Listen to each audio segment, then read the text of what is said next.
Hi, everybody. Let's get this panel started. So, this is It's Dangerous to Go Alone, Take This, Alterhumans and Relationships. So, hey everybody, I'm Paige, Lecture King Shepard, here with my spouse Thomas, Normal Human Shepard, to bring you this panel. I'm a canine psychopomp Falcantera who's been in the community since 2014. You might recognize me from past other con lectures, or as the founder of the Centaurus Festival Convention and the Alterhuman Archive.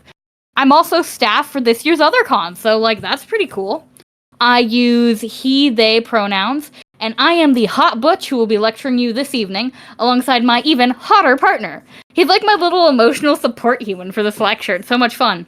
Thomas? My name is Thomas. Many of you who went to the Centaurus Festival will know me as that guy that everyone was hitting on for a bit. That was fun. All you need to know about me is that I fed Paige a couple of chicken nuggets back in high school, and that ever since I haven't been able to get rid of the bastard. One who decided to feed a stray dog and let it into your house? What the fuck did you expect to happen? I just wanted you to stop making that sad dog face. Anyway, don't need to worry about the specifics there. Deep fry mic. Yeah, don't bring the mic so close, Thomas. You're good. It's a Yeti. You don't need to be right up against it. Hello, everybody. This is now an ASMR feed. No! Chicken nugget pipeline real. I am Scribner, and I am not part of this panel. You. And Orion Scribner, creator of the Otherkin timeline, and also a super hot butch, is right behind me. Orion cameo. So, before we begin, I would like to remind you all to please be civil and courteous to your fellow congoers throughout. No fights, no misanthropy, no grilling, no gaslighting, no gatekeeping, no girl bossing.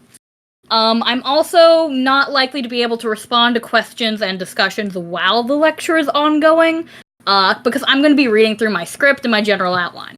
If you have anything you want to ask me or ask Thomas directly during the course of this panel, please drop it into the panel questions channel, and we'll get to it during the Q&A phase. Also specify if you want, one of us in specific to answer it, because Thomas is going to be our token non-alter human here, and he might be able to offer some unique insights for folks. Right? Yep. I'm also a mental health worker, if that helps as well. I also want to preemptively touch on the survey data that I'm going to be bringing up in this lecture. Some of you might recognize it, some of you might have actually taken part in this survey. This panel isn't a full-fledged survey breakdown. We're not going to be going into, every nitty-gritty detail and angle of the survey. We're just going to be pulling the relevant portions of it to cite from. So don't mistake what I'm showing here as, a complete analysis. That'll be in the upcoming survey write-up, which I hope to have completed sometime next year after I graduate with my degree, and when life gets a little less crazy. And, finally, I would like to remind everyone here that this panel will be recorded. The things you say and do here will live on the internet forever, so please keep that in mind. Or don't, I'm not a fucking cop. So, with that all covered, let's get started. Anti-otherkin sentiments and misanthropic attitudes in the community have long spurred on fears that alterhumans are destined to be forever alone. From suggestions that alterhumans are simply too weird to ever find love, to the assertion that human-identifying folks are inherently abusive and oppressive, when you look around enough, you'll find every rhyme or reason imaginable to explain this so-called fact. But how accurate is this idea that alterhumans tend to lack or have difficulty with companionship? Is this actually a well-founded worry? Let's take a look.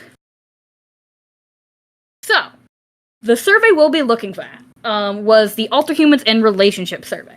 This survey was advertised primarily across social media spaces such as Tumblr, Discord, and forums like the Non-Human National Park and the Werelist. It had 517 valid responses, and responses from obvious trolls and from minors were deleted beforehand before including it in, any of the work we're showing here. For the sake of visual clarity, non-applicable answers have been removed from charts. I've also grouped answers together for certain questions to help keep things tidy, and I've made notes on all the slides which have those edited charts. Just to keep everything above board. So that y'all have a better grasp of who responded to this survey, and therefore who it's more honestly representative of, I'm gonna blitz through the demographics section real quick. For age, this survey veered predictably on the younger side, because it had a short time frame, and it was shared on social media. Like, we know how this goes. Around 50% of participants were 18 to 23, a little over a third were 24 to 30, and then the overwhelming majority left were like 31 to 40, and they only made up 10%. And yes, there will be a recording after. For the gender department, it's probably no surprise that a majority of participants, almost 67%, identified as transgender. Comparably, only 7% of participants identified as cisgender. We had more men than women, and we had more non-binary folks than men, not that those categories are necessarily mutually exclusive. Xenogender was the most popular other category, making up roughly 6%, followed closely by bigender, which had 4.5%. I was really amused by the fact that we had almost as many xenogender participants as we did cisgender participants. I thought that was very, neat, honestly. So much gender. For sexuality, queer was the most popular, with 55% of participants identifying with it. Bi and pan came in a close second with 51%, and Arrow and Ace came in third with 49%. Like Orion joked when I told them about this, they were like, wow, really all or nothing out here. Demisexuals and objectums were the most popular write-ins, with 4% of participants each. For relationship orientations, polyamory was the most popular, with just about half all participants identifying with it. In the other category, relationship anarchy and ambiamorous, I'm not sure I'm pronouncing that right, were the most popular options with 2% of responses each. Woo! Polyamory sweep, let's go! So, They are the silent majority. So now that you guys have a grasp on who this survey data represents, let's take a dive into how Alterhumans feel about their relationship perspectives. So, how do they feel? Not great, as it turns out. Given the fact that the community even has myths about being #forever alone in the first place, it's kind of no surprise that Alterhumans who took this survey seem to have really low confidence in their likelihood of finding a partner and what that might entail. While only 2% of participants felt that Alterhumans have an obligation to suppress or mitigate Alterhumanity in relationships, almost 20% of Alterhuman participants felt like they had to suppress their Alterhumanity in order to keep their relationships intact. Over half of participants felt at one point or another that they might have trouble finding a partner due to their Alterhumanity, and it just kind of goes downhill from here. TLDR, y'all pretty negative. Around 42% of Alterhuman participants said that they didn't actively avoid relationships with the misanthropic Alterhumans, and roughly 12% of Alterhuman participants weren't willing to be in a relationship with a non-Alterhuman at all. Like, they got cooties, not willing to touch them. We do. You do? Oh no. Within the write-ins, people brought up a lot of concerns and fears about being in relationships with others, especially regarding the potential of being viewed as strange or being misunderstood. One respondent even commented that they haven't told their spouse out of fear of being judged. Quite a few responses also implied that finding and accepting non-Alterhuman partner would be difficult, if not downright impossible, and many considered it a non-option. Some quotes from participants include, Alterhumanity isn't yet a well-known concept to the general population, and some people might find it too strange. I feel as though I would only ever be able to date Alterhumans due to non-Alterhumans either not getting it or being actively malicious a lot of the time.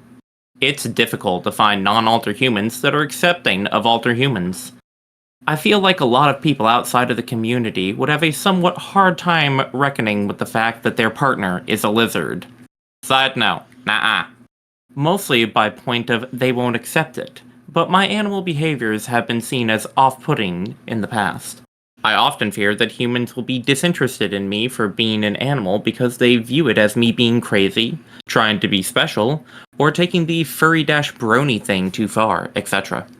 My Alterhumanity is a complicated part of myself that I understand that a regular person may not understand or take seriously. Womp womp. Other things frequently mentioned by respondents were the likelihood of suppressing or masking being an obstacle of relationship formation, and the difficulty of finding Alterhumans offline who could potentially be partners. Examples of responses include: Someone who isn't some flavor of Alterhuman is likely going to find my non-human behaviors-instincts very odd if not off-putting if I portray them. I've learned how to mask very well, but I know masking all the time isn't good for me, so I'd rather be with someone I don't have to constantly mask around. I don't feel like I could survive not being myself around a partner. I already have to mask and tamp myself down outside. I would explode if I had to continue to do so around someone who should make me comfortable. It's not a huge thing if they're not Alterhuman, but there's a connection there that we wouldn't be able to make, and a part of myself I may have to dampen. It's hard enough to find a furry partner, never mind an Alterhuman one. Hint for that one, try dating an Italian. I find it difficult to find other Alterhumans to connect with in person. Still others expressed fear of rejection due to their Alterhumanity, even if they had had successful prior relationships. Some respondents also displayed skepticism of people as a whole. I was so afraid of looking for a long-term relationship because of the possibility of falling in love with someone that rejects or even condemns my identity. I am polyamorous and involved with more than one person, but I have been afraid of being rejected by any new potential partners about it despite my positive track record with this. Foreshadowing is a literary device. Individuals have a tendency to be cruel and small-minded regardless of identity. Not everyone is nice. Some people can be very judgmental and close-minded.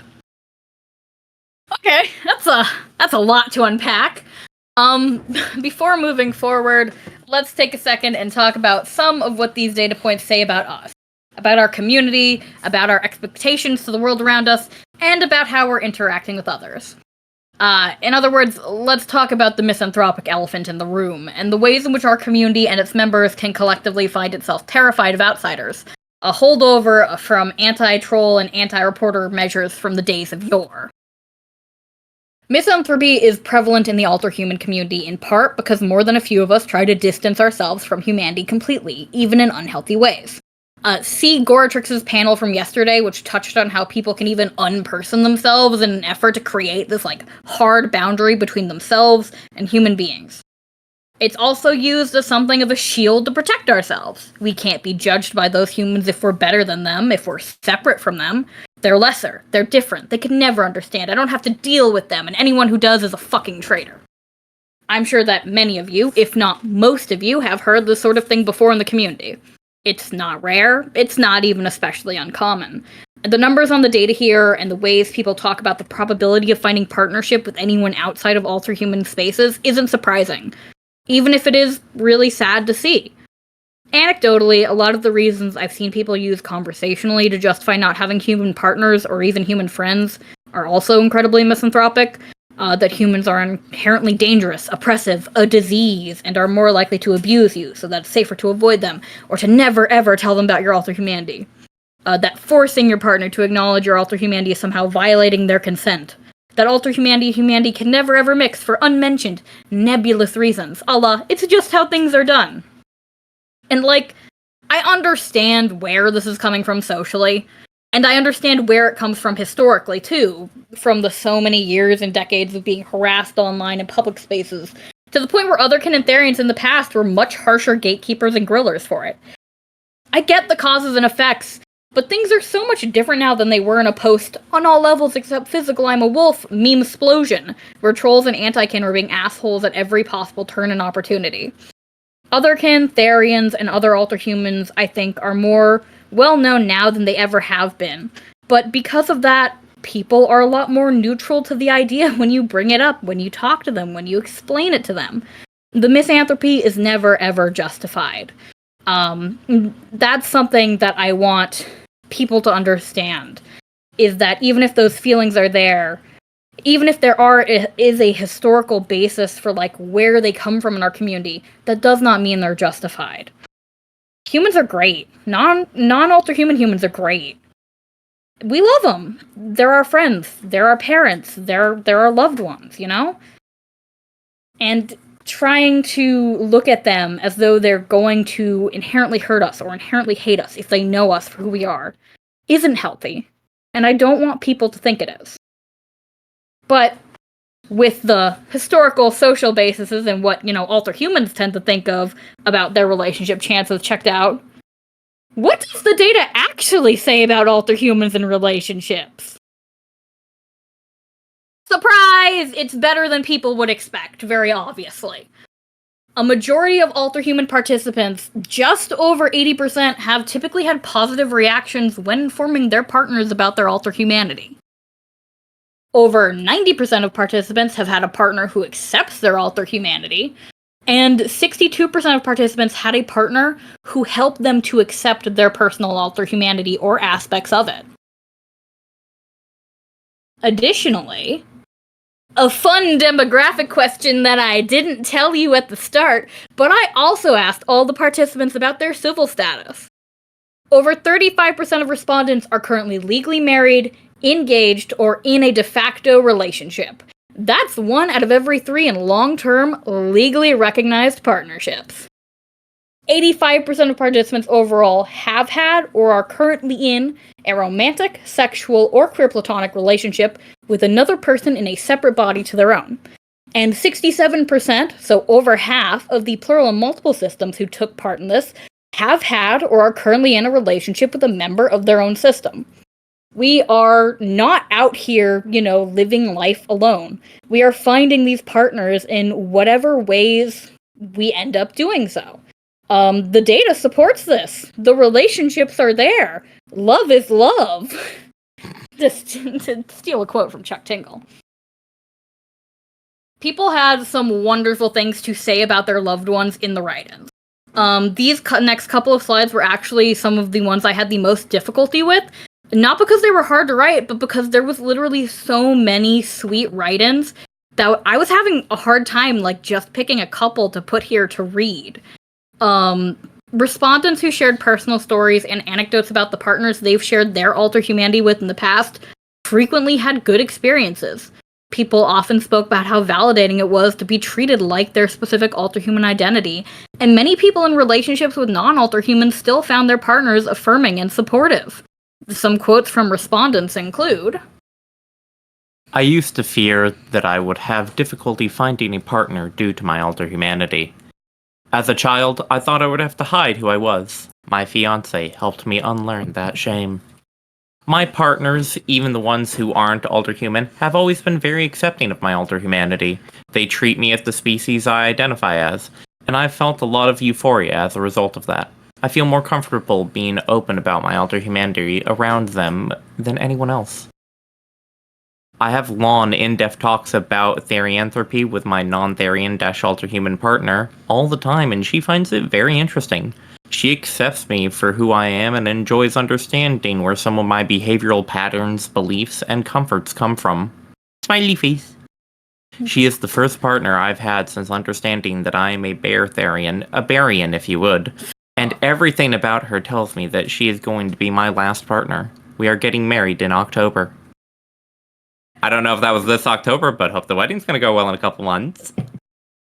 My fiancé, who is human, is very validating and goes out of his way to make sure he shows affection towards my animal self, asking if I'm shifted and to which type, petting my head and giving scritches.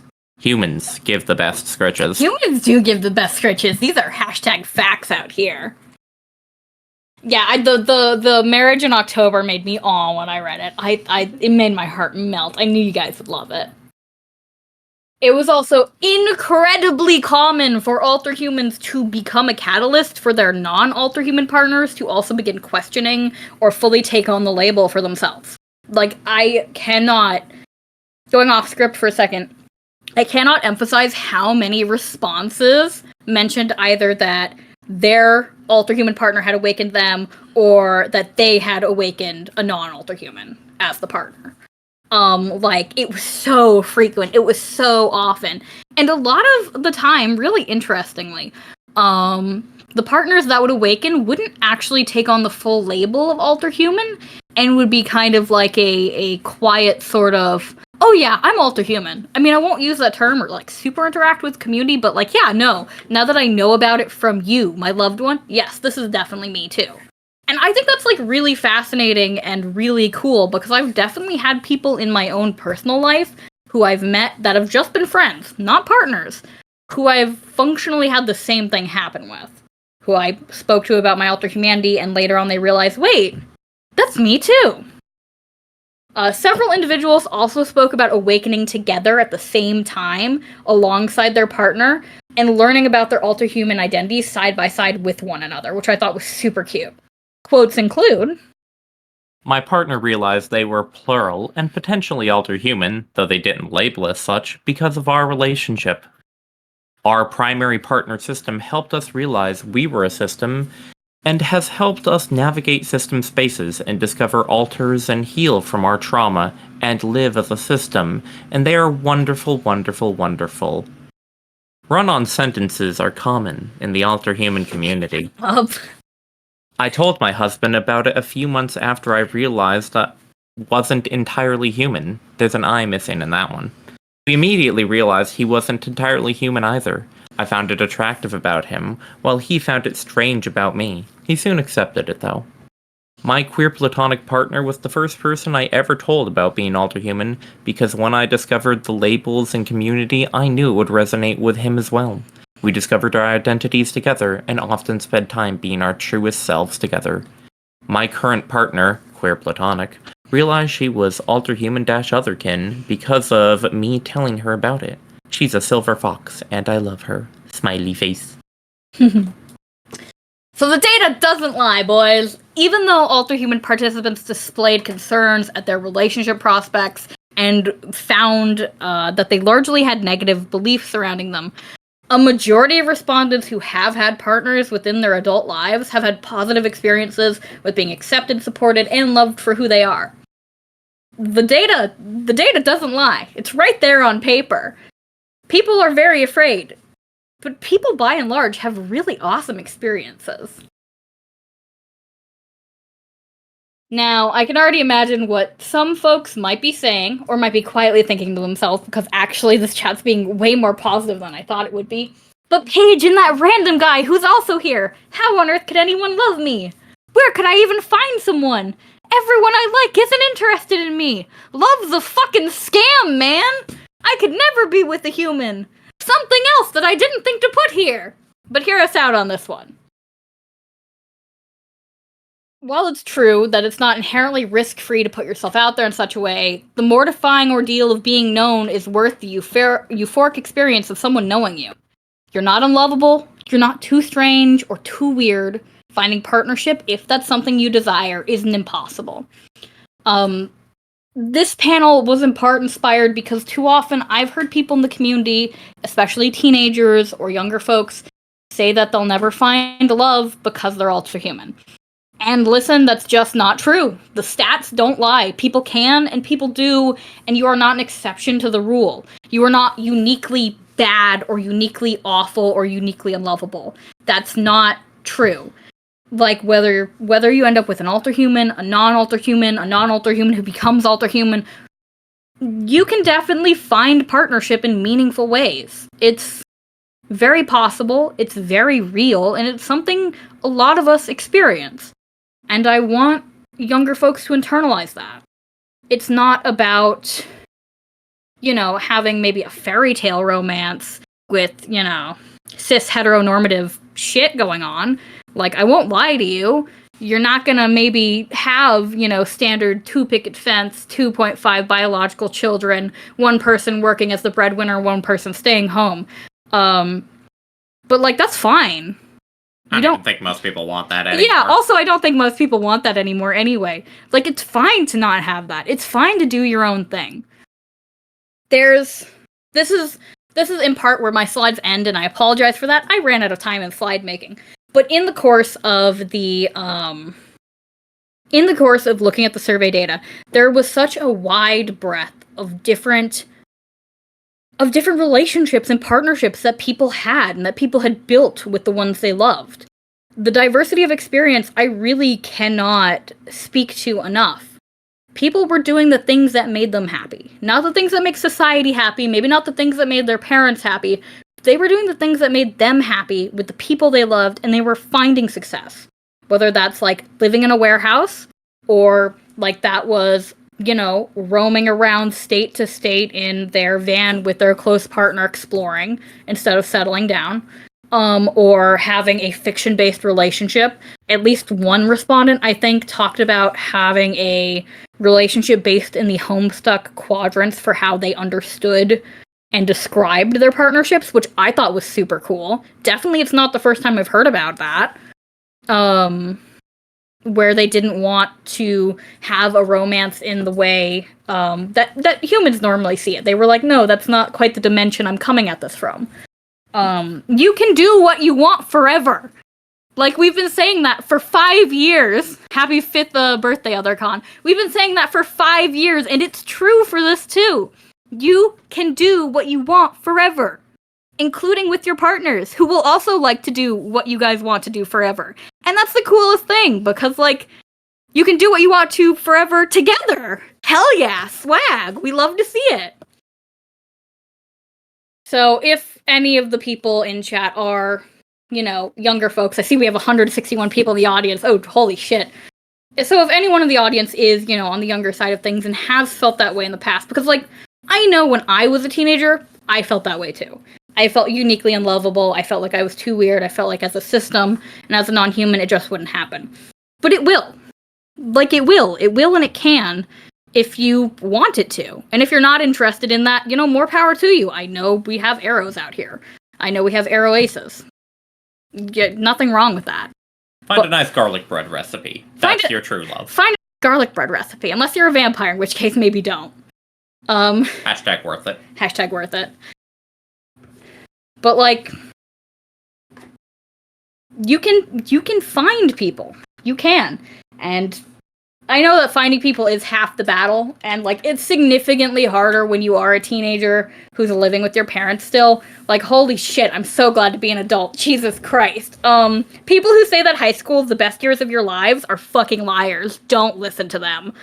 But,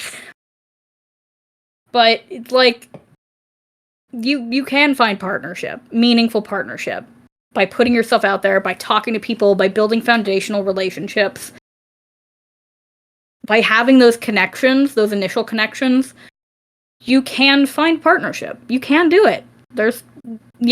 Like, you're not alone, I promise.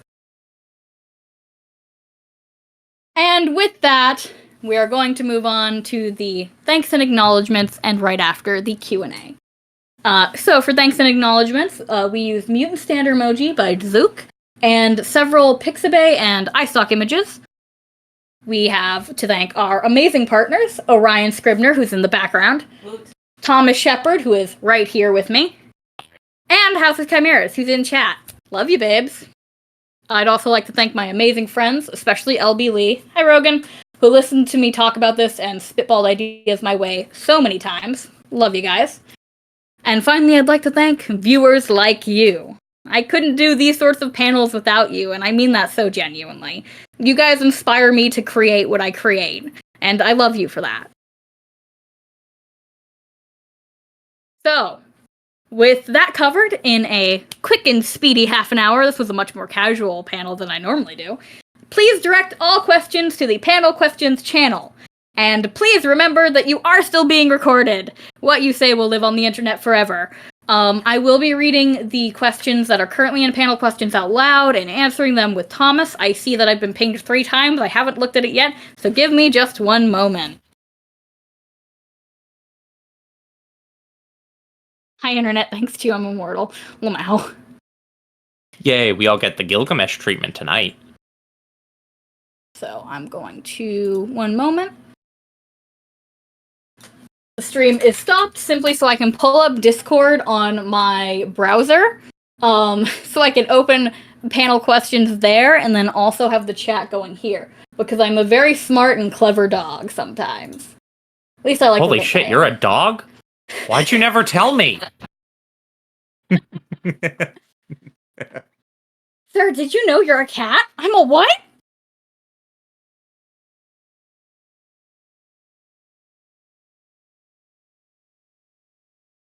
Oh, wow, we glitched out in the middle of the stream. Oh, no. I didn't even realize. Luckily, we were reading everything from the slides in there.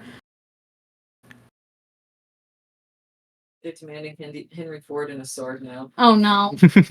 Oh, no.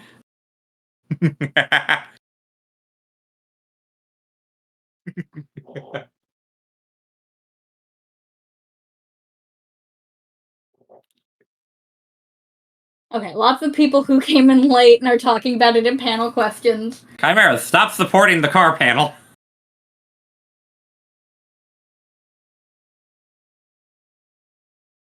Okay, well, apologies to the folks who missed the epic stream edge, but also I was just literally reading everything on there. I promise. Maybe if we hold the sword over here, it'll be in better light. Oh god. Let's go down. Here, wait 1 second. I'll take pictures of multiple swords. Yeah. Okay, I'll be back in 1 second. I'm gonna find swords. For Thomas, in reference to how you met. So instead of being chosen by the cat distribution system, you were chosen by the page distribution system?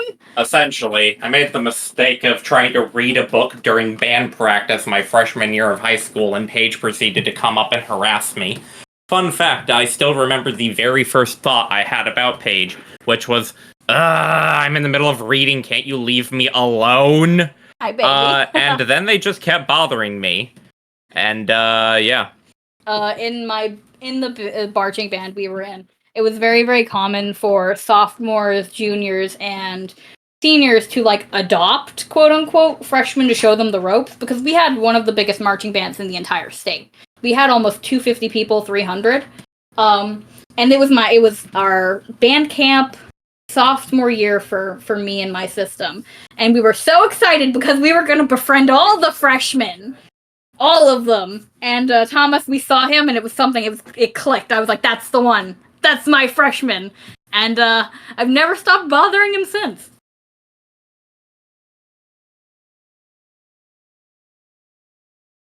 Thoughts on kin dating? Okay. So if I understand kin dating correctly, is kin dating, chat, maybe you can answer this for me. Is kin dating when you only date people from your source, or is kin dating when you only date other kin? Somebody fill me in. Several people are typing. Excellent. Kin dating is source, that's what I thought. So I think my opinion on kin dating is that it's important to remember that your princess is not in another castle, to steal the title of an essay that I believe L.B. Lee wrote.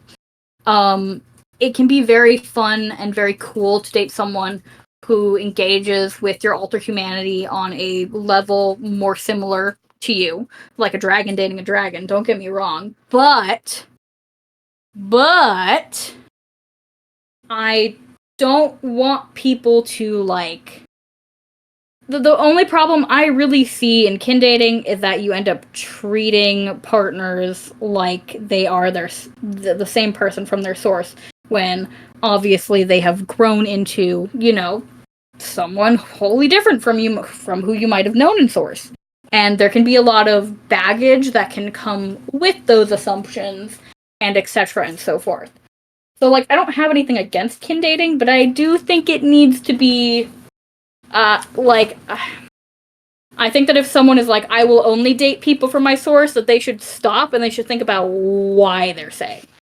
That's a little bit of a yellow flag, and they should unpack that for themselves. Orange. An orange flag. But the orange and yellow are the same color. You're colorblind. And I'm right. They're not. That's not a dog joke. They actually are colorblind. I am red-green colorblind. The same type of colorblind as dogs. Dragon says, kin dating has been the source of a crazy amount of bad relationships because people treat it like a cheat mode for a close relationship built on mutual understanding. It gets really codependent really fast. Yes. Yeah. You have to have those beginning stages of relationship, whether that's, prior to dating or during. You have to have that foundational sort of stuff.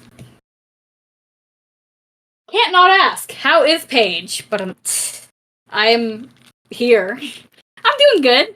I'm having a great time. I'm having a lovely time. My partners are here, and all of you guys are here, and it's a good time. Off topic, Thomas, do you like trains?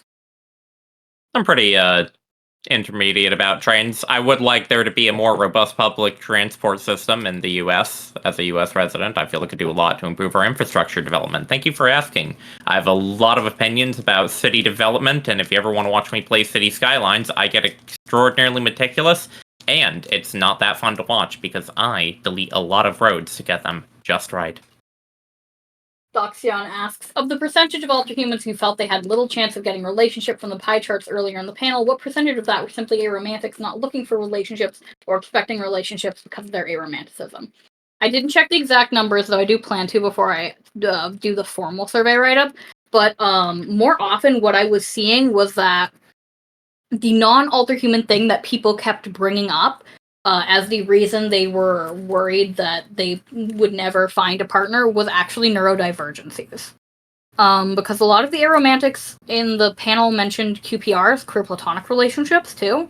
And I also explicitly defined relationships as including queer platonic relationships and partnerships for the course of the survey.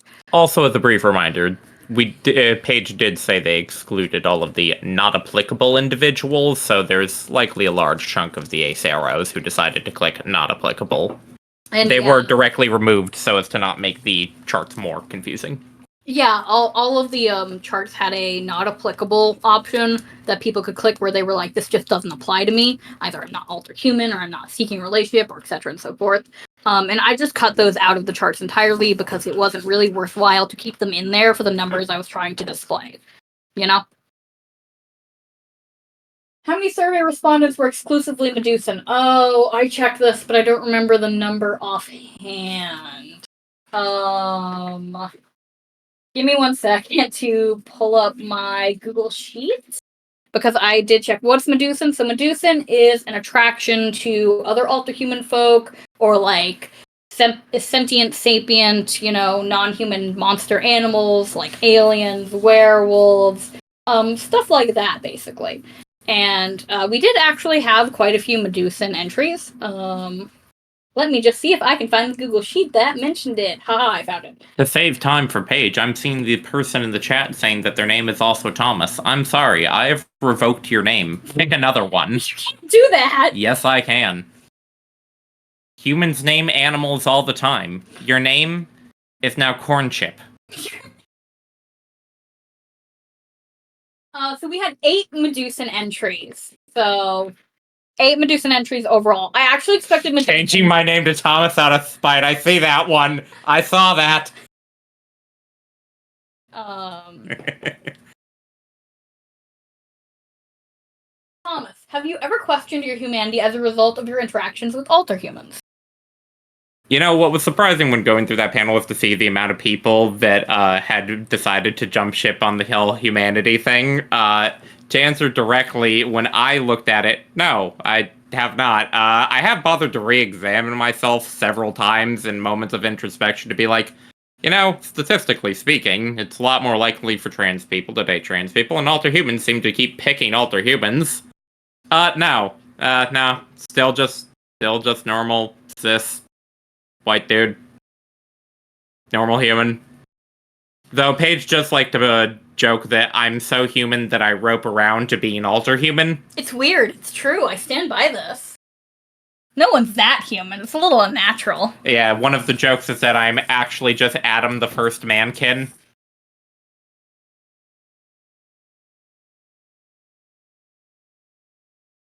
You get the courage to tell them, or to tell anyone, really. So as the person who has told many people, partners, friends, coworkers, fuck it. I'll tell anybody. I'll tell a corn chip. Behold a mankin. Behold a mankin. That's Thomas. Finding the courage is like, you just kind of gotta do it. Sorry, that's not really a great answer, and I apologize, Super Chupu. But you just kind of gotta do it. Just do it. Don't let your dreams be dreams. Sometimes, for coworkers, Thomas gets reincarnated as another species that gets dysphoria from not being human anymore. Yeah, that's gonna happen to you. Sometimes with coworkers, I'll test the waters first, see if they're chill with, me being queer and stuff. And if they're chill, then I'm like, yeah, yo, what up? I'm part of a system. I'm actually a dog. How's it going? But like my friends, like I tell them straight up, I'm like, oh yeah, I'm Alterhuman. I'm literally a dog, dude. Bark bark, woof woof. On all levels except physical. What up? I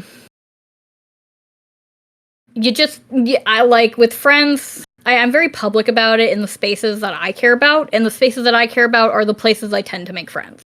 So ergo, that's how it works for me. I make it as part of the foundation of what I'm doing. Like online, I'm very public. I'm like it's in all my bios. I'm Alterhuman.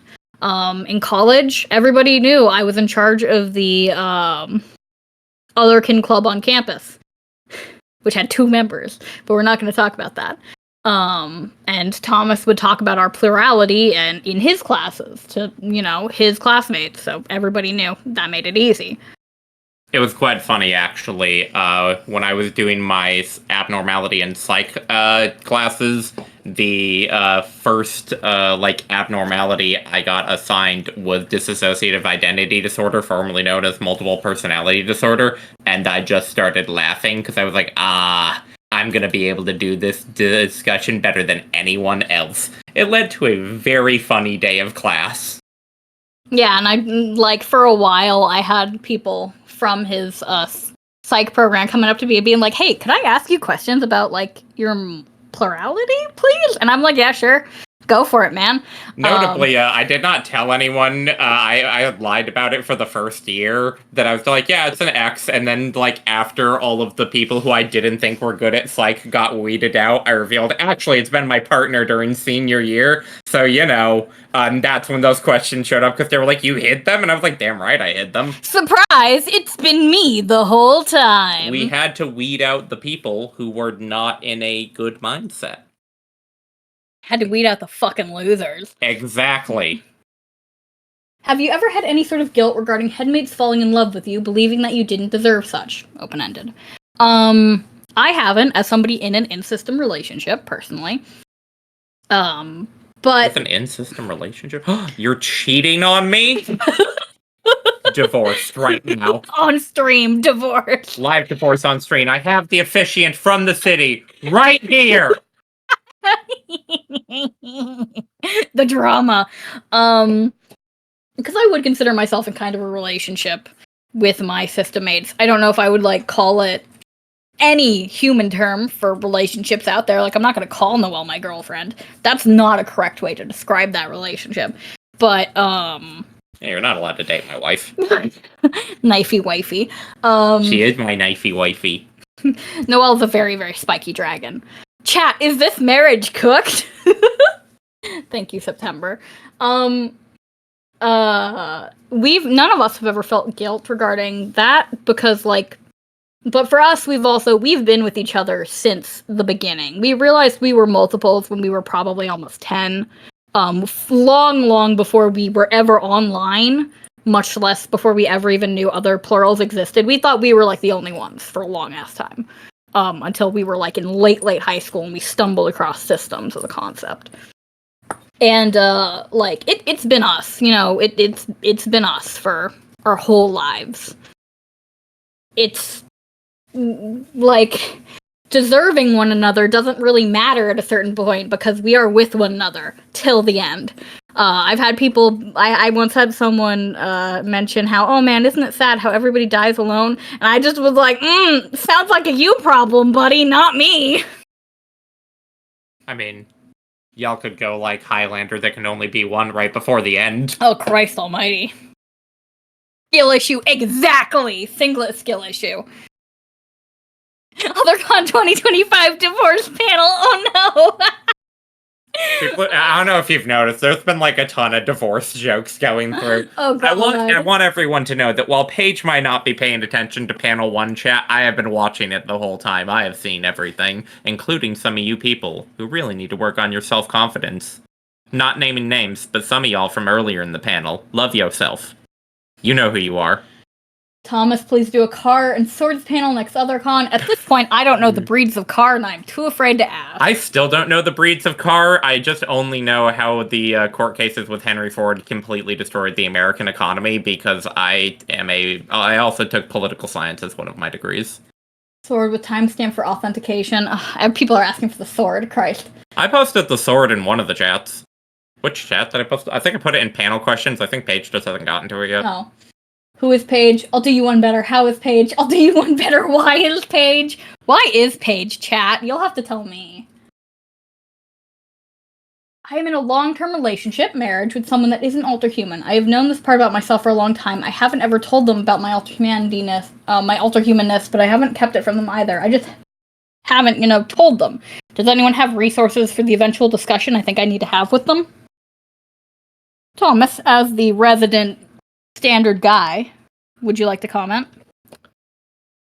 Well, my first question would be, how's that person when it comes to dealing with other stuff that's neurodivergent? If generally you can expose them to other forms of just not disorders but abnormalities, just not the norm, and they're like, yeah, okay, whatever, then you're probably going to get a decent response. If anything, though, your bigger issue is that the longer you hide this, the worse the fallout's going to be of them being like, why did you not tell me sooner? Hopefully it's the type of relationship where you can go, why didn't you tell me sooner? Oh, because I was terrified, and then y'all can, easily rectify that. But, you ain't gonna know how that's gonna go until you do it. Just go for it. And if it ends terribly, divorce them and get yourself a hot dragon wife. Yeah, I second Thomas, where it's like, if your partner is generally cool with, queer identities, with neurodivergencies, with anything anything outside of with polyamory, not like for them, but as a concept, that's a green flag. That is many green flags. You don't necessarily need resources. You can just pull them aside and be like, hey, so there's this thing called, Alterhumanity, called Otherkindy, called whatever your preferred specific label is. It's like this, and I'm this actually. Also, or you could just sit them down and make them watch an Othercon video and be like, hey baby, that me, and just leave it at that. Also, if you guys have a dog, see if they can. Did someone actually change their name to Corn Chip? Shout out to Corn Chip. Oh, that's hilarious. You told me to. Yeah, you told them to. That's fucking hilarious. Anyway, a person in the chat, that's me, babe. Yeah, that's exactly what you say. Anyway, my joke before I noticed that was gonna be, if y'all have a dog, see how good they are giving pets. If they're bad at giving pets, maybe seek elsewhere. What's the best way to bring up my Alterhumanity to my partner, who I don't believe would be supportive? I've been with him for 4 years, and I'm so nervous that I will suddenly be too much for him. You won't. And if you are, dump his ass. Divorce. Sorry, we've gone from you can do whatever you want and write and soup to, if he sucks, divorce him. Don't be with someone who won't love you for who you are. Part of the reason why good relationships exist is because they are celebrations. Wow, I just slurred that word hard. I am not. And I'm the one drinking. Look, I do a lot of talking. Paige be like, dump him. I mean, it's honest. Thomas is right. Relationships should be celebrations. And they are celebrations of each other. So if you can't find love in each other, if you can't see each other as, entertaining, as enriching to the other individual, then there's a giant problem there. Like the fact that the way you phrased it is, I will suddenly be too much for him. It sounds like there's maybe some other stuff you guys should, or that it might be a self-confidence thing, because I've definitely thought that before, regarding myself, oh no, is this too much? Am I too much? But part of a partnership is trusting your partner, and including trusting them to not, freak out at you being yourself. And if they do, that's a red flag. That's a red flag, dude. There's been talks of wanting a Therian dating site every so often. Now, I've always been a bit dubious about the feasibility of that idea, but this seems to be a great place to bring it up. Do you think there's a format where that would be possible? Do you think it would even work with, I think that's supposed to be anecdotes. Anecdotes of source dating being something that had a lot of stuff going wrong? Okay, I'm about to say something controversial. I don't think any dating sites work. Hot take. I think all dating sites collectively suck, and none of them work for fundamentally flawed reasons of you're too often boyfriend, girlfriend, or joyfriend zoning someone going into it. healthy partnerships are often based on foundational levels of trust and friendship, and understanding compatibility outside of just a romantic or sexual nature, like platonic relationships for the win, honestly, also. Like, you are being partners means it's quite literal. It's being somebody's partner, you know? You are the other half thing is bullshit. I don't like that terminology, but like it's no longer you versus the world. It's you and your partner versus the world. You're not going it alone. And like going up on a dating site and being like, "Hey man, would you have my back against like the whole world?" Like, what? You're just gonna run around functionally asking people that, testing people for that? That's a weird. That's odd. That is not a great way to go about it, I don't think. For some people, it works well. For some people, it does work well. I love that the standard human guest is named Thomas because the Flight Rising Dragon Raising game fandom has a joke about a normal human named Thomas being added. Thomas, that's so funny. I didn't know That's about what that. I am. I would also note, as my own personal perspective, as being someone who's been, I can't say part of this community, but stuck next to it for a little over a decade now, is that I think that the Alterhuman community should really try to not further insulate itself. I don't see that ending well. Yeah, also that would be another problem with like a other Cantharian Alterhuman dating site. Like, I don't think it's necessarily healthy for the community either. Like, I've seen it. I knew somebody in college, I think, who tried to start one, and predictably it failed and didn't go fantastically. Actually, I think maybe a couple people I knew in college tried. But no. What do you feel are good strategies to tell people about your Alterhumanity? This question is open for anyone. It says so right there. Because I've already kind of went over that before. You forget the most important one. What is Paige? I am a canine psychopomp. Bark, bark. They're also a giant noodle. I am also an Asian dragon, yeah. Thomas posting his swords. Not only that, I also posted cat reveal. Ha ha, everyone, if you have not seen. Onion. That is Onion. For both Thomas and Paige, what's a fun story about your relationship that relates to Alterhumanity that you want to tell? Ooh, I have a good one. Okay. It's not a story per se, but I do have a story. So I have a phantom body 24/7. All the time, every day, all of my life.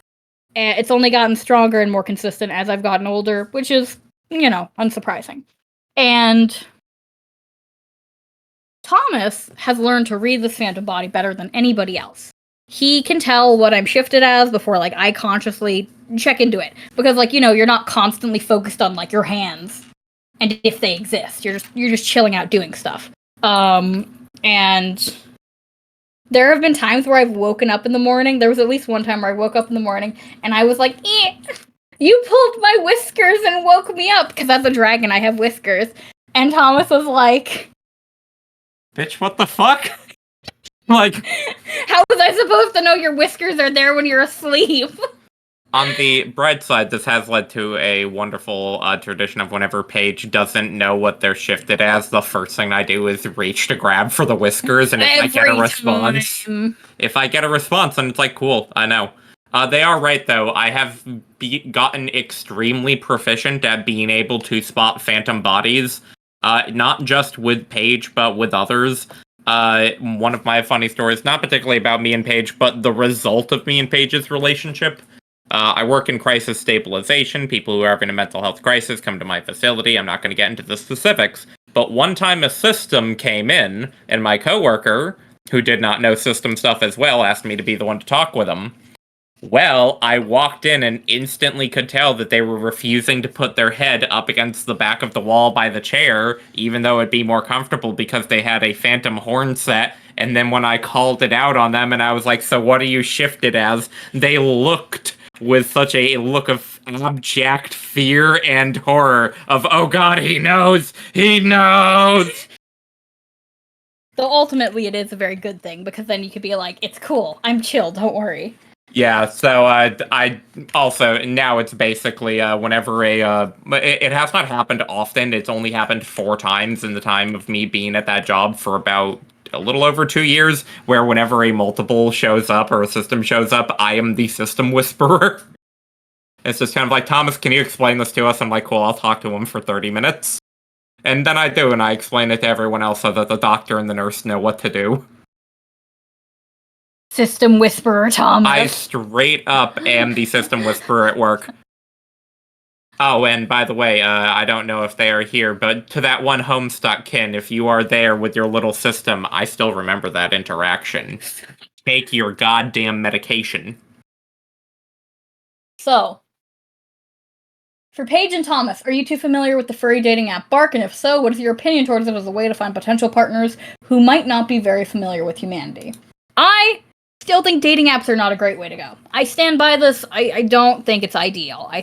I would interject one thing, though, that probably the best way you can actually find individuals that you want to be in a relationship with is to find similar interests. Like, going out and, engaging in your interests with things you like is probably the best way you're going to find people you can have real connection with. So, I mean, at least that one is kind of a little bit more based than that, but Paige is also kind of right. Dating apps suck. But, you gotta do what you gotta do. I ain't gonna judge. Beck, have you, or for that matter, anyone in the audience, been noticing Alterhumanity becoming more mainstream? I've been seeing videos on YouTube Shorts, and it's like, yeah, the kids are alright. I 100% have. Every once in a while, I get, Therian YouTube Shorts or shit shoved into my feed, and I'm just kind of like, excuse me, I am not the target demographic for this. I've had enough of people trying to mess with my humanity. Thank you very much. Yeah, it's becoming more noticed, which is also going to be very interesting in a couple of years, because once the conservative panic moves off of trans, guess who's next in the limelight, people? Have fun! We already know. I'm skipping past the non-questions. I'm sorry, I love you guys. We are already at 1. So let's see. For anyone, me and my partner have recently discovered our Alterhumanity through each other. Is there any advice you can give us, whether it's things to be careful of or avoid, or things we can do to embrace the Alterhumanity in each other? You can mess with phantom bodies in the bedroom. I can't say more. Have fun. This is a PG-13 panel, sir. I was very much against it being PG-13. Yeah, but I felt like this message was the most important for people who are under 18, especially. All my 18 minus ears. I didn't say anything specific. Yeah, this is true. I would say that regarding Alterhumanity that you're discovering alongside each other, I can't think of anything to be careful of or avoid. I would say that, in terms of embracing Alterhumanity in each other, be validating, be supportive. When your partner needs to, cry about exotrauma, be there for them. When your partner's like, I'm having a weird shift, help me figure it out, be there for them. When your partner's like, please scritch me, I am puppy, be there for them. You can do that, you just have to be considerate and think about what your partner likes, what you likes, what you're comfortable doing. It's a very difficult question to give a blanket answer to, because everybody's relationships are different, and what works for one person might not work for another, but the point is to be there for them. I personally find it exhausting to go through the process of allowing someone in, because I feel like I have tons to share related to Alterhumanity, to be specific, and don't know how to manage that. How does one share I'm an animal and this character and this other thing without scaring or overwhelming someone? You don't have to do it all at once. Not only that, you can just drop a decent chunk of stuff right at the front and be like, yeah, there's a lot of weird stuff going on with me, just be prepared. Because I can tell you, all of my coworkers are very much aware of the Alterhuman community now, because I have printed out Inky Paws and all of its stuff at every single time, it's been completed. And I just drop it on them. Half of them only barely understand, but they're like, this is cool, I support it. There's even my, a 68-year-old coworker who's been working on the National Suicide Hotline for 35 years, and she loves every Inky Paws edition. She has to have her own copy. She doesn't fully understand, and she's like, I like the dog people. They're nice. For the people asking in chat, Inky Paws is a fiction anthology zine that I manage and organize. The third one will be coming out this year in December, and then submissions will be opening up for the fourth one. Y'all should send us more submissions for the first one. I want this one to be so big that Paige actually screams, why have I done this to myself again? So come on, even more. I want tons of them. Everyone, write stuff right now, or draw stuff. Comics too. Make my husband suffer. Their screams invigorate me. Thomas, how does it feel to be so cool for the Alterhuman community services? That's what I'm here for. For anyone, me and my partner have recently discovered our Alterhumanity. Oh wait, no, I already read that one. How would you recommend coming out to a potential human partner, especially if you've shied from finding a partner for a rather extended period of time due to many mentioned fears of rejection? The same way we've kind of been talking about. You can bring it up through like a video or through conversation, feel it out, see how they react. If they've reacted to things in the past, well, that's a green flag. And then you could just mention it. You could just say like, oh well, I'm part of that community. That me. Hashtag that me. Like you can just do it that way. I think I've done it that way once or twice. When is Paige? Now. Now. Where is Paige? Here. Cambodia. Why Paige is? Human stereotype. Human stereotype. You see, I told you we look at the time. I told you that 90% of this panel was going to be the Q&A. You were right. Do Alterhumans find other Alterhumans by chance? Are they unconsciously drawn to other Alterhumans? Are there just a lot of egg Alterhumans out there? I'm going to say probably all of the above. Yeah, yes. The answer to that question is yes.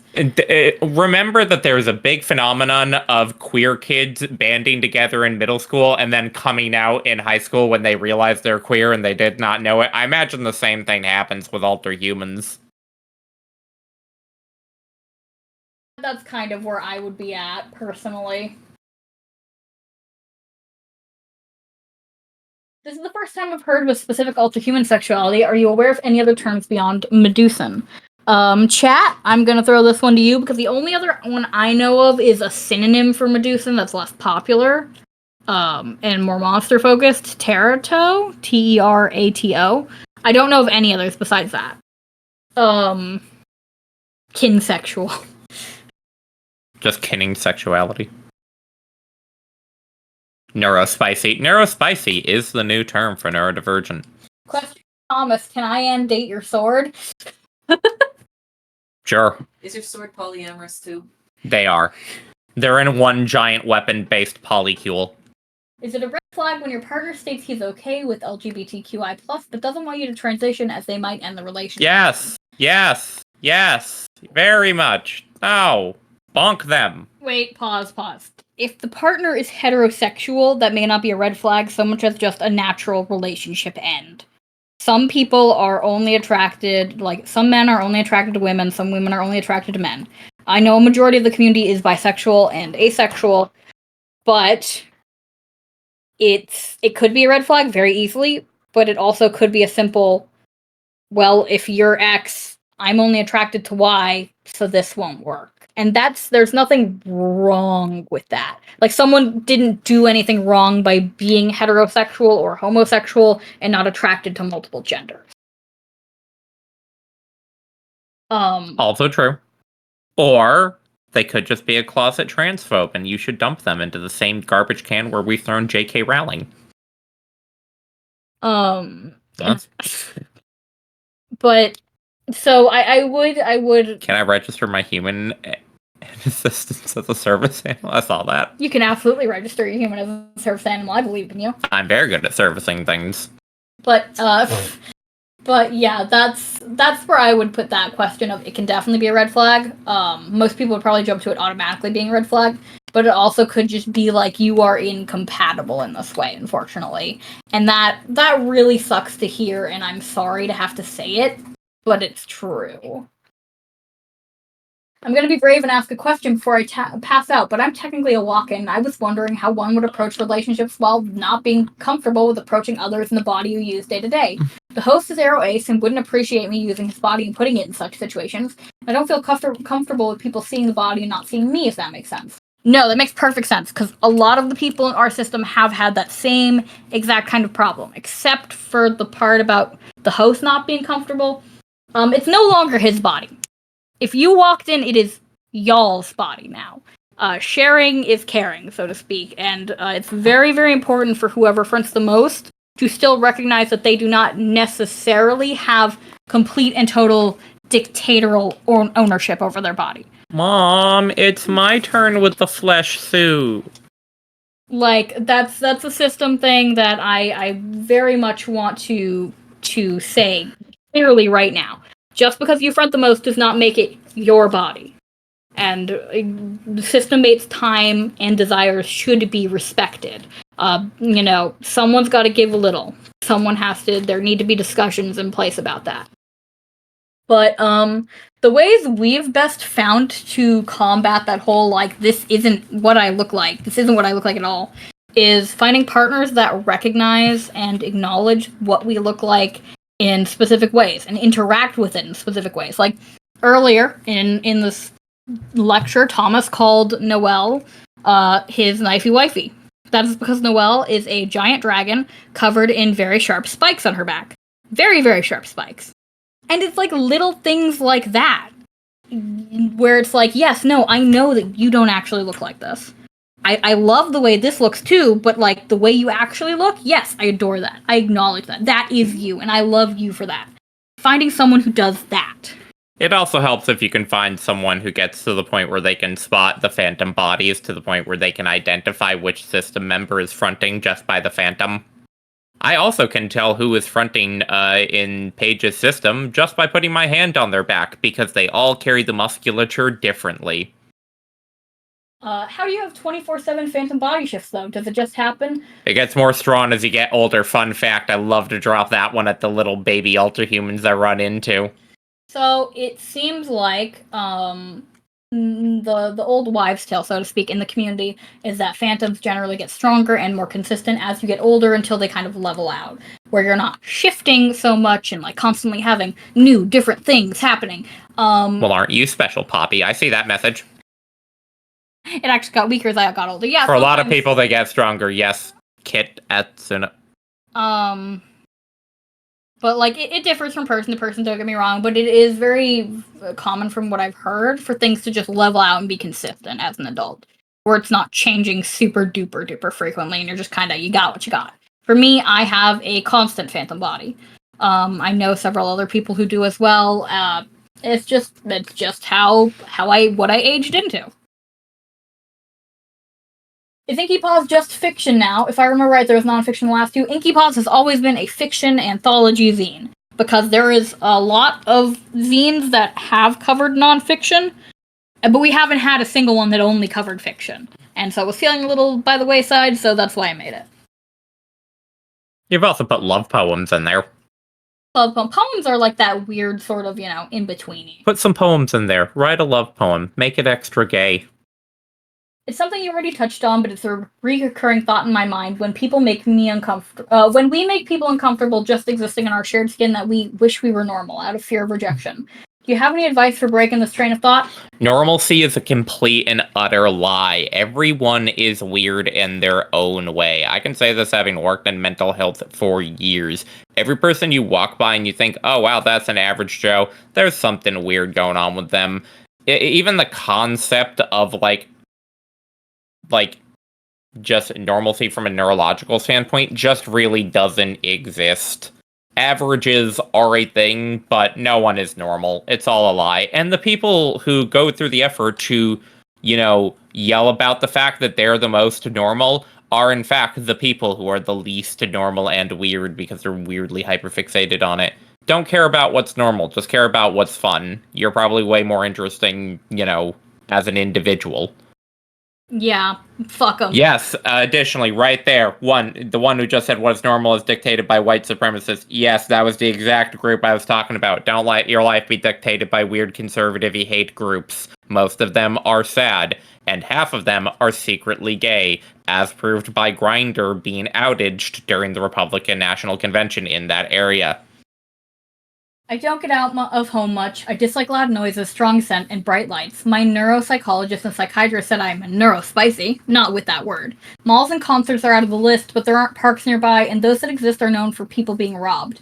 How can I get in touch with people and evolve it into a healthy relationship? You ever taken a nice class regarding how to do woodworking or something like that? There's a lot of small options for just hobby things, game shops. There are options there. Paige, you got any? Yeah, even if there aren't options like nearby where it's like, because we're in a town where like bookstores host events and stuff like that too. Like there's one bookstore that has like horror club every week that I've been meaning to attend and just haven't gotten around to it. And to point out Dosky in the chat, they're saying they found him at local game store, and earlier saying that they found Spowski through sharing interests. Once again, shared interests, biggest way to They find are people. so right.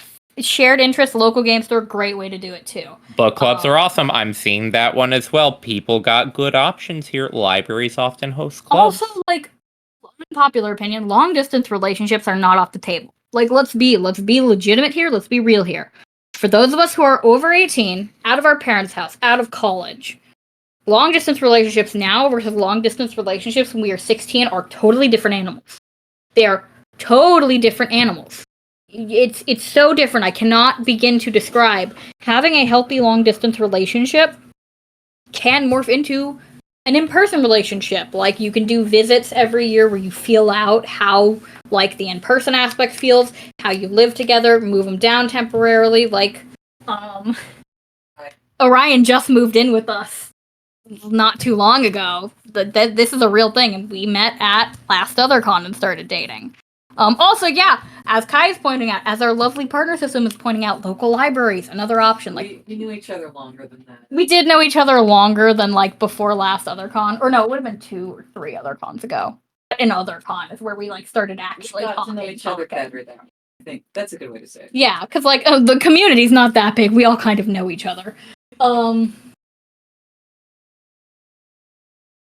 Question for Thomas. Oh my. What are the biggest tells for recognizing phantom bodies in your experience? Muscular tension, posture. Okay, so there's a couple of different ones, and it depends upon the person and what they are shifted as. So, one of the big ones, I'm going to use Paige as the example here, is that every once in a while, they have a cameo shift as a Toby Kadachi from Monster Hunter. If you don't know what a Toby Kadachi is, just Google it. The internet exists. So, one of the ways I will very directly figure out if they're Toby Kadachi is I will put my hand on the bottom, like the small of their back, and then go straight up. And if they look like I just smacked them, I know that they have spines on their back. Those are one of the best ways to get confirmations. In terms of just spotting someone who has a phantom body, yeah, you can always tell that there's a phantom body if for some strange reason someone is not doing something that's very normal in terms of like body language. For example, wanting to see that wearing a cell. For example, not wanting to put their head up against the wall when they've been stuck in a room for 30 minutes doing nothing. Most people are going to lean back and try to relax. There are a lot of situations like that where I just notice that there is something not, making them comfortable. I check up on these things because I also want to make sure there's not a, medical problem with the individuals coming into my facility because I'm a freestanding psych place. I don't want them to suddenly have like a heart attack or a stroke or something. Want to make sure you're medically fine. But you can also double up on that where if you've been trained to spot those things, you probably can be trained to spot just weird ways people are moving. Also, if for some reason when I will go in to kiss my husband, they all of a sudden flinched ever so slightly, I know it's because they have a very strong snout at the moment, which is very disappointing. Sorry.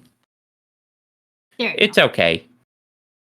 No, if you can see other phantom ones, never out someone or tell them what they are. I will 100% out my husband every single time whenever I notice what they are because I like them to experience the horrifying ordeal of being known. Also, yes, tail. I like to step on Paige's tail.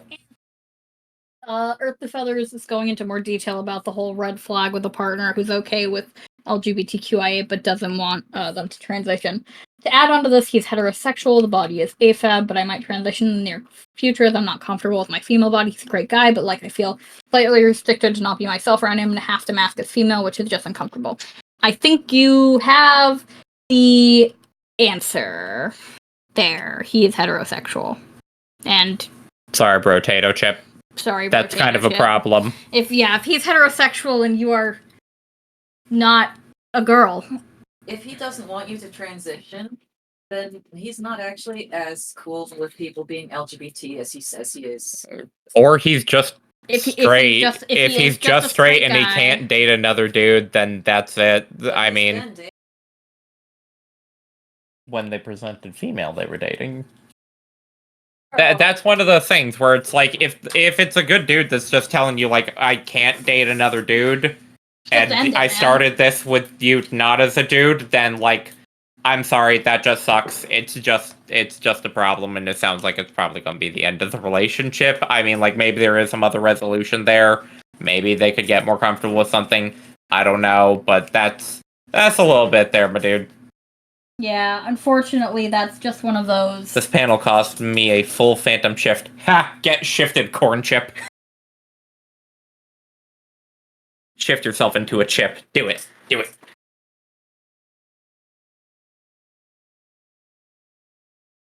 I'm het 2 and I can't date another girl. I just leave her, but I'll support her in her transition if the fallout is not too big. I mean, like, if they can be supportive of the transition, but they just can't keep the relationship, that's a good sign that it's just like, hey, you know, you be you, but I can't be with that. It sucks, but, you know, at least it can be amicable.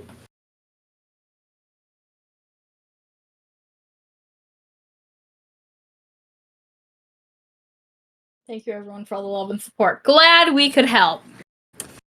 All right, folks. It is 1:20. We have gone massively over time, probably predictably, if we're being quite honest here. Here I was worried we wouldn't get any questions and that it would just be radio silence, but look at y'all. Fucking coming through for me. Thank you. You two are adorable, by the way. Thank you. I know. Divorcing Alterhuman partners and causing phantom shifts for all attendees. The panel.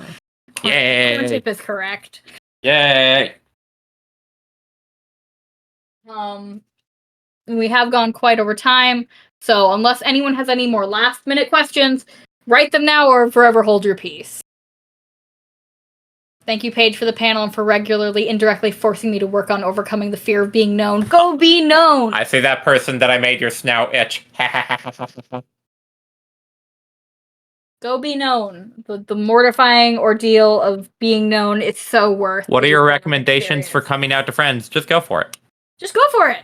Just do it. Can I now be Thomas again? Please, yes, Corn Chip, you can have your name back. Unrelated, but what's y'all's favorite colors? I like auburn red, copper, the same color of my hair. Purple and green, equal measure. But yeah. Corn Chip, someone asked if they can be your friend. Go be their friend. Their username was Eraser Dust. Go be their friend. I discovered my alter humanity within the past couple months. They were supportive, but I still feel really self-conscious expressing my Alterhuman traits just due to lack of self-confidence. How can I help myself to express myself more fully around them without feeling awkward over nothing? Just do it! Just do it! They are your friend and partner, and just do it! Do it! Look at me! Look at my eyeballless sockets right now, since I have a skull for a face. Do it! Ah! They're not a dog right now, they're a dragon. I just pulled the whisker. Thomas is really funny. Can we keep him? Yeah, I kind of figured I was just gonna get adopted by this community a long time ago. Stop pulling my whiskers. But it's funny. Hi. Hey. Boop. I just whacked their antlers. Also, secondary fun thing that's very funny. If you know someone who has an antler-based, horns for their kin type or, Alterhuman identity, just remember that at one point, it will fall off, and when that happens, you get to make fun of them. Kitty says thank you for the onion clone. Oh my god, another standard issue tabby? It's like every other tabby ever, just like my tabby. Thomas for OtherCon 2025 mascot. Last minute note, I filled out the survey afraid of telling my partner my Alterhumanity, and they ended up being all non-human too. Fuck yeah, let's go! See, it works. Paige mentioned his skull face. Yes, I have a wolf skull. As that's my face. As a canine psychopomp. You just gave me antlers. Ha! I love inflicting phantom bodies onto individuals. If you're into panels that make your phantoms feel vivid and weird, don't miss Orion's tomorrow. Make sure you're registered as 18 plus so you can attend it. They just posted that in chat, but I'm reading it out loud so there's 124 of you. You can't have phantom limbs to that one person asking, I give you wings. Wing now. Wings. You can't just steal people's names and go out giving phantom limbs. I 100% can do whatever I want forever. Wasn't that the point of this panel? Fuck. I just inflict it onto other individuals. Haha. Phantom. What does psychopomp mean? A psychopomp is an entity or creature which moves souls from one location to another, most typically to an afterlife, though not always. I activated someone's wings. You activated my... Okay. Several people are typing, God, you've riled up all the fucking animals, Thomas. I love doing that. It's... Now I'm fronted to... Haha, hi. Several people are shifting. Alright, alright. This has been a great panel. Thank you guys so much for attending. Thank you guys so much for coming. I apologize deeply for how long this has gone over. And also for the fact that a bunch of people apparently could not see the slides. Sorry, I didn't realize. My bad. Don't worry, it will be there in the recording. Just watch the entire panel again. Watch it 20 times. Watch it every single night before you go to bed. Let my sweet, sultry voice put you to sleep. Sweet, sultry voice. I okay. I'm not gonna comment on that. Alright. Have a good rest of the convention, everyone. I will see you guys later.